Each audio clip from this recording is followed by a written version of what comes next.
Well, you're going to love this story. There is a new viral video tearing up the internet that's already gotten almost 3 million hits. It's of a homeless man in Columbus, Ohio, who panhandles on the side of the road. He carries a sign that says he's fallen on hard times and has a God-given gift of voice. Turns out it's exactly what he does have.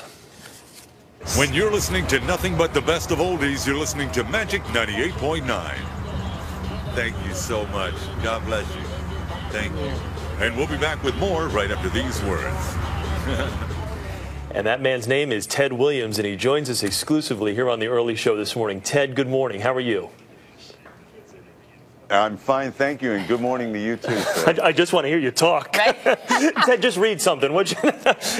First of all, congratulations. And let me just ask you right off the bat, what's it like to go from being homeless and on the side of the road with a sign in your hand to now overnight you are this sensation and people can't get enough of you right now? Oh my God, it's just sensational for one. It's numbing for another, overwhelming. I mean, there's so many words that I just, oh God, it's just amazing. I feel like, well, I've already been characterized as the Susan Boyle.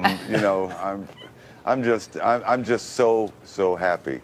And watch the CBS Evening News with Katie Couric. No, I'm just teasing right now. Or Ted, nice. You could remind people to watch the early show with Erica Hill and Chris Raggi.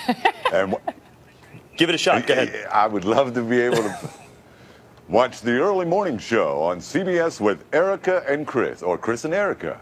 Weekday morning. We've got right both here options. On CBS. Wonderful. Ted, have people started to, because I imagine you said it's sort of surreal, and I'm sure it's still sinking in, though. Have people started to come out of the woodwork? Anyone coming out and saying, oh, Ted, I remember you. I knew you had that voice way back when. Yes, ma'am. Well, some people have called me since then. I managed to get a cell phone, but people have called me and said, I knew you were going to do it eventually. I knew you know, people. My mom is just really, I'm going to be going to New York hopefully this afternoon, and please, I apologize if I'm getting a little emotional. I haven't seen my mom in a great deal of time since then, but she doesn't believe it. She's 92 and she lives in Brooklyn, and I was born and raised in Brooklyn in the Bedford-Stuyvesant area, right around Bergen and Buffalo, Atlantic Avenue, Flatbush, and you know, that area.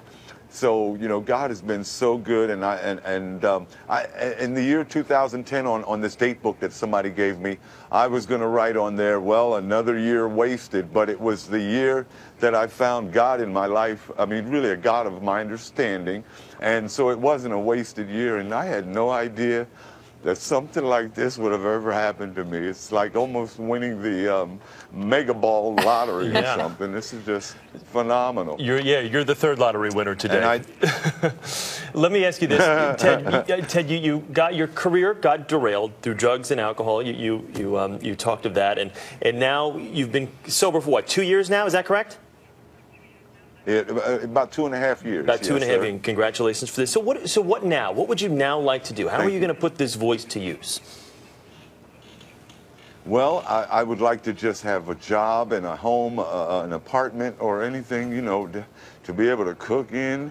I'd like to, you know, just get my life in a responsible area of a 53-year-old man, a tax-paying citizen, and try to put some of my bad memories and everything. Well, I'm not going to forget where I came from, but I just want to put some of that on the back burner and continue with my life, whatever is left to live, and hopefully, like I said, I was holding that sign with the hopes or the wishful thinking that somebody was going to ride by and say, hey man, you know, I got an internet radio station that could possibly use some production work or something. Well, clearly everything happens for a reason. There's a reason that you were there and that someone did drive by. You mentioned your mom and that you're headed here to New York. Your mom is 92, and this hasn't quite sunk in for her. You haven't seen her in a while. I imagine for her this is really a dream come true too. Was she worried that maybe you wouldn't be able to pull out of that low place where you had been? You know, one of my biggest prayers that I sent out was that she would live long enough for me to see me, you know, rebound or whatever.